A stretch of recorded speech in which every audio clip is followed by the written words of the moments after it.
28 जुलाई 1914 में सिर्फ दो देशों के बीच एक आज़ादी की लड़ाई की शुरुआत हुआ था और वक्त के साथ साथ उस लड़ाई की चिंगारी ने पूरी दुनिया को ही लपेट लिया था। देखते देखते यूरोप एक जंग के मैदान में बदल गया। सर्बिया देश का ऑस्ट्रिया हंगेरी अंपायर से आज़ादी की इस लड़ाई ने पूरी दुनिया के अंदर आग लगा दिया था। फर्स्ट वर्ल्ड वॉर में यूरोप की नक्शा को पूरी तरह से बदल दिया था। फर्स्ट वर्ल्ड वॉर में Britain, France, Russia, Germany, Austria Hungary, Ottoman empire, Italy, Japan, United State, Africa और भारत भी शामिल था। 4 साल तक चलने वाला इस वार ने यूरोप की आर्थिक, भौगोलिक और राजनीतिक पहलू को पूरी तरह से बदल दिया था। 4 साल तक चलने वाला इस वार में मौत की कुल संख्या थी 1 करोड़ 70 लाख, जिसके अंदर सिर्फ 1 करोड़ 10 लाख सिपाही मारे गए थे और उन 1 करोड़ 10 लाख सिपाही के अंदर 75,000 भारतीय सिपाही शामिल थे। इस वार में एक तरफ था सेंट्रल पावर और दूसरी तरफ था एलाइन पावर। सेंट्रल पावर के पास था जर्मनी, ऑस्ट्रिया हंगरी और ऑटोमन अंपायर।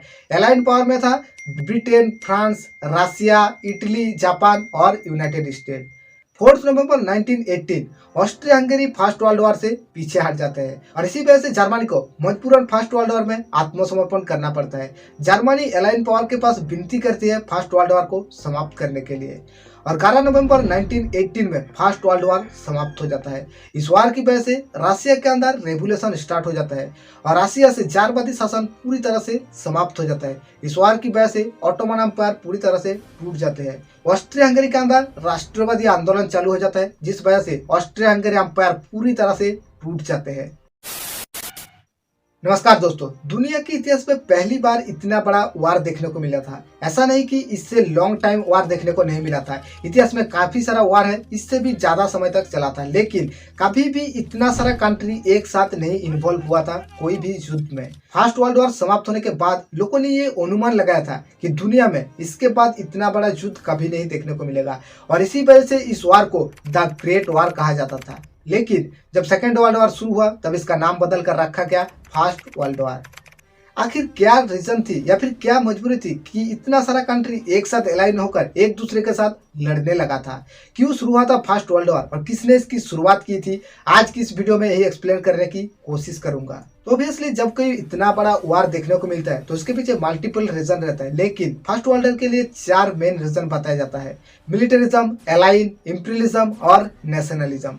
मिलिटरिज्म, आज की डेट में जो कंट्री टेक्नोलॉजी और इनोवेशन में ज़्यादा बेहतर है, जिसके पास ज़्यादा एडवांस टेक्नोलॉजी है, एजुकेशन सिस्टम अच्छा है और इकोनॉमिकल कंडीशन बहुत ही अच्छा है, उन्हीं सब कंट्री को बेहतर और डेवलप्ड कंट्री माना जाता है। लेकिन 19th सेंचुरी में क्या था? 19th सेंचुरी में ना ही इतना एडवांस टेक्नोलॉजी था और ना ही इतना अच्छा इकोनॉमिक कंडीशन था। उस टाइम जिसके पास ज़्यादा मिलिट्री पावर रहता था, ज़्यादा एडवांस टेक्नोलॉजी का हथियार रहता था, उसी देश को बेहतर कंट्री और डेवलप्ड कंट्री माना जाता था। और इसी वजह से उस टाइम यूरोपियन कंट्री के अंदर मिलिटरिज्म ने हथियार की दौड़ को बढ़ावा दिया था। जो शक्तिशाली देश था वो और भी बेहतरीन टेक्नोलॉजी का हथियार बनाने लगा और अपनी मिलिट्री के ऊपर ज़्यादा से ज़्यादा इन्वेस्ट करने लगा, साथ ही साथ अपनी मिलिट्री पावर को भी बढ़ाने लगा। जो छोटे छोटे कंट्री थे वो तो खुद की रक्षा करने के लिए अपनी मिलिट्री को बेहतर बनाने लगा था, लेकिन जो ग्रेट पावर यानी कि जो बड़ा कंट्री था वो दूसरे देशों पर कब्जा करने के लिए अपनी मिलिट्री को और भी बेहतरीन और मजबूत बनाने लगा था। 1886 की एक तस्वीर है, आप देख सकते हो। इस तस्वीर में एक पर्शियन पूरब की ओर देख रहा है और कमजोर देश की तलाश कर रहा है ताकि उस पर कब्जा किया जाए। उस टाइम ब्रिटिश की रॉयल नेवी दुनिया की सबसे पावरफुल आर्मी फोर्स था। 1900 से लेकर 1914 के बीच यूरोपियन कंट्री की मिलिट्री के ऊपर जो इन्वेस्टमेंट था वो आसमान छूने लगा। 1870 में 6 कंट्री को ग्रेट पावर कहा जाता था: Britain, France, Germany, Austria Hungary और इटली। 1900 से पहले इन 6 देशों का आर्मी के ऊपर जो टोटल इन्वेस्टमेंट था वो था 93 मिलियन पाउंड। लेकिन 1900 से 1914 पहुंचते पहुंचते ये 4 गुना होकर 398 मिलियन पाउंड पहुंच गया। जर्मनी ने 73% इंक्रीज किया था, रसिया ने 39% इंक्रीज किया था, फ्रांस ने 10% इंक्रीज किया था और ब्रिटेन ने 13% इंक्रीज किया था। अलाइन सिस्टम, उस टाइम जो ग्रेट पावर था वो खतरे से बचने के लिए एक दूसरे के साथ अलाइन करता था ताकि जब कोई दूसरा देश उस पर हमला करे तो वो लोग एक साथ मिलकर उसका मुकाबला करें। जर्मनी की एक तरफ था फ्रांस और दूसरी तरफ था ऑस्ट्रिया हंगरी। अब जर्मनी की किंग ओटो von बिस्मार्क ने यह सोचा कि अगर फ्रांस और ऑस्ट्रिया हंगरी एक साथ मिलकर जर्मनी पर हमला कर देता है तो जर्मनी के लिए खुद का बचाव करना बहुत ही मुश्किल साबित होने वाला है। लेकिन जर्मनी का फ्रांस के साथ अलायंस होना पॉसिबल नहीं था, क्योंकि 1871 में फ्रांस पर्शियन युद्ध में जर्मनी ने फ्रांस को हरा दिया था। इसीलिए फ्रांस के साथ जर्मनी का अलायंस होना पॉसिबल नहीं था। इसी वजह से ओटो von बिस्मार्क 1873 में ऑस्ट्रिया हंगरी और रशिया के साथ एक अलायंस करता है और ये डील करते हैं कि अगर कोई दूसरा देश हम पर हमला करता है तो हम एक साथ मिलकर लड़ेंगे। लेकिन 1878 में रशिया इस अलायंस से बाहर हो जाता है और इसी वजह से 1879 में जर्मनी और ऑस्ट्रिया हंगरी एक डुएल अलायंस करते हैं और 1882 में जर्मनी, ऑस्ट्रिया हंगरी और इटली एक ट्रिपल अलायंस करते हैं। अब जर्मनी की एक तरफ था फ्रांस और दूसरी तरफ था रशिया। अगर रशिया और फ्रांस एक साथ मिलकर जर्मनी पर हमला कर देता है तो जर्मनी के लिए बचाव करना बहुत ही मुश्किल होगा और इसी वजह से ओटो von बिस्मार्क ने रशिया के साथ एक रीइंश्योरेंस ट्रीटी साइन किया और कहा कि अगर फ्रांस जर्मनी पर हमला करता है तो आपको मदद करने की कोई ज़रूरत नहीं, लेकिन अगर कोई दूसरा देश हम पर हमला करता है तो आपकी मदद की ज़रूरत है। अब जर्मनी के अंदर सत्ता बदल जाता है। जर्मनी की नया सम्राट बनता है केसर विल्हेल्म। केसर विल्हेल्म जर्मनी की सम्राट बनने के बाद 1890 में जो रशिया के साथ जो रीइंश्योरेंस ट्रीटी था उस ट्रीटी को कैंसिल कर दिया। अब जैसे केसर विल्हेल्म ने रशिया के साथ उस रीइंश्योरेंस ट्रीटी को कैंसिल कर दिया तो रशिया 1894 में फ्रांस के साथ एक अलायंस करते हैं और 1904 में ब्रिटेन फ्रांस के साथ एक एंताल्ट कोर्डियल ट्रीटी साइन करता है और 1912 में ब्रिटेन, फ्रांस और रशिया एक साथ मिलकर ट्रिपल एंतांत कोर्डियल ट्रीटी साइन करता है।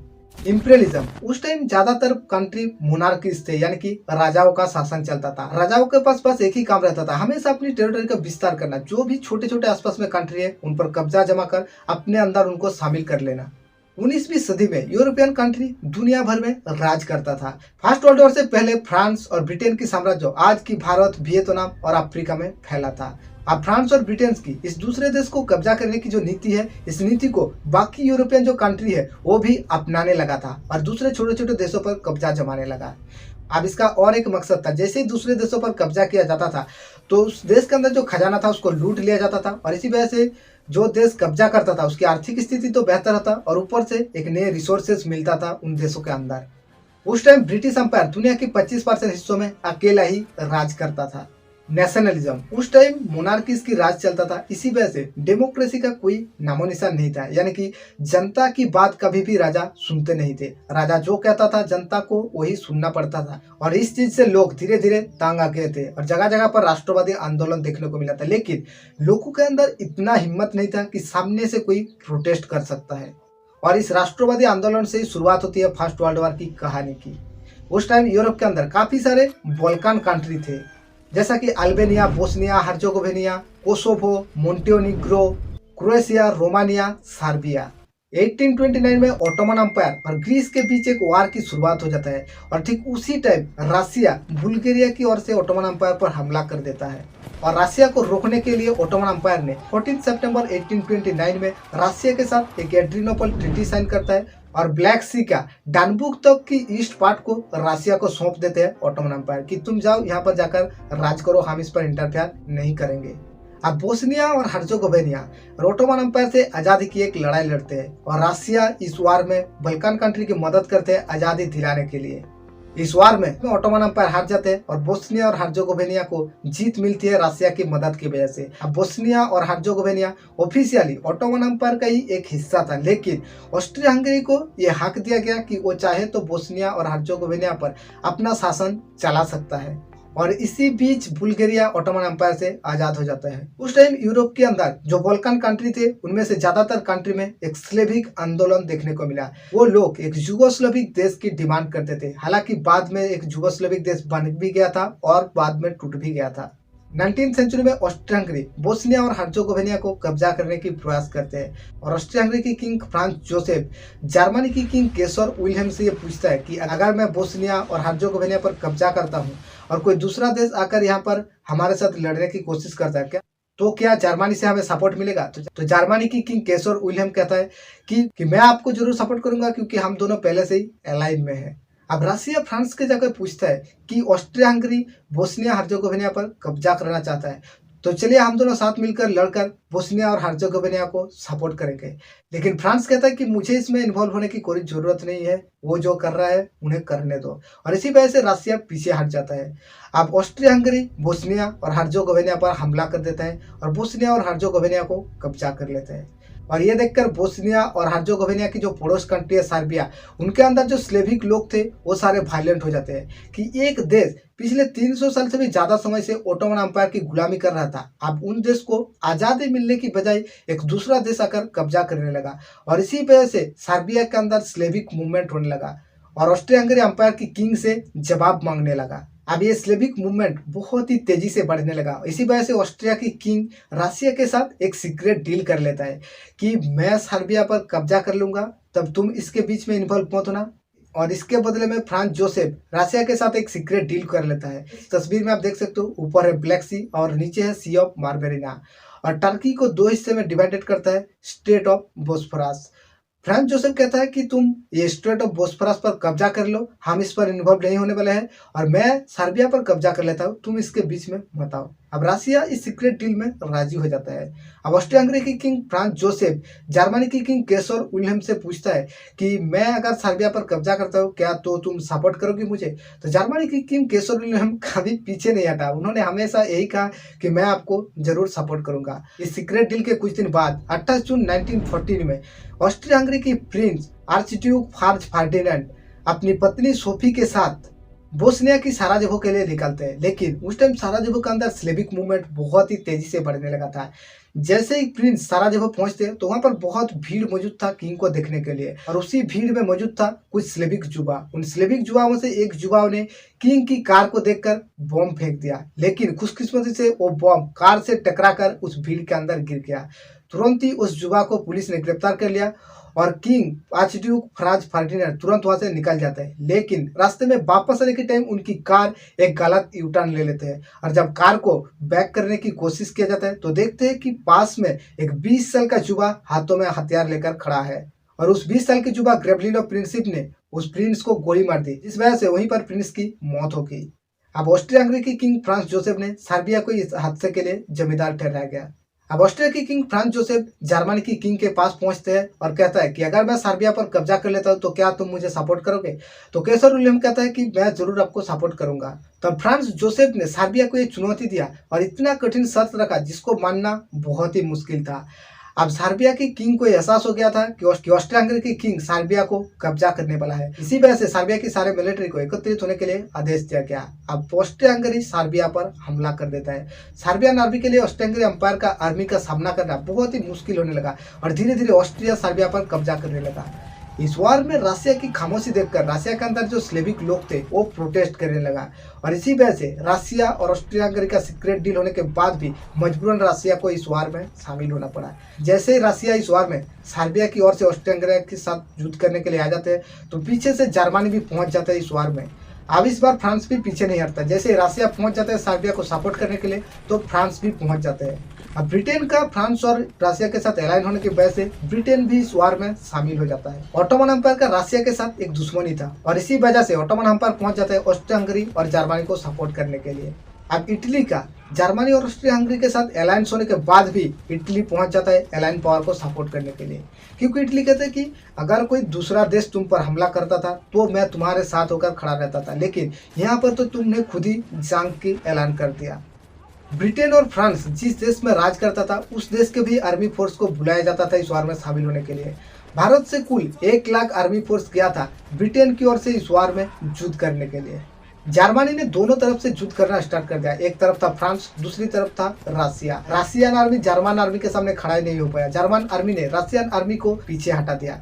अब जर्मनी की सेना फ्रांस के अंदर 30 माइल तक अंदर चला गया था, लेकिन जल्द युद्ध जीतने की जो भावना थी इस भावना ने जर्मनी की सेना ने युद्ध की नीति को अपनाना भूल गया, और इसी वजह से जब फ्रांस और ब्रिटेन की आर्मी ने मिलकर एक साथ पलटवार किया तो जर्मन सेना को मजबूरन पीछे हटना पड़ा। जर्मनी की नौसेना ने कई सारे अमेरिकी जहाज को पानी में डुबा दिया था, और इसी वजह से 1915 में अमेरिका मजबूरन अलायन पावर का साथ देता है, और उसके बाद जापान भी शामिल हो जाता है अलायन पावर के साथ।